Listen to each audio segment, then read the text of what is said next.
Welcome to Samba Samba. Enjoy the video. You start by confirming you can access your account. Make sure your recovery phone or email is up to date so you can regain control if needed. Once ready, open Gmail in a browser or the Gmail app and sign in with your current password. If prompted for two-step verification, complete that verification now so you can continue. Make sure you are on a secure network.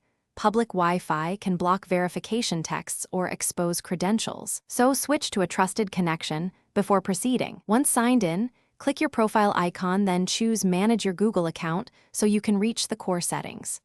Navigate to the Security tab and look under the Signing into Google section where the Password option appears. Click Password. Google will prompt you to verify your identity with your current password or a two-step verification code. This step protects your account.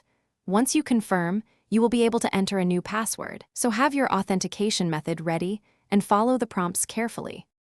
You now type a strong new password twice. Choose a passphrase or at least 12 characters mixing letters, numbers, and symbols so it resists guessing.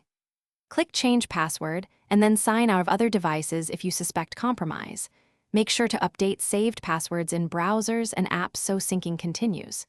If something goes wrong and you are locked out, immediately use Google's account recovery flow with your recovery phone or email and follow the guided steps to verify identity. That usually restores access within a few attempts. Thanks for watching. Consider subscribing if we helped you.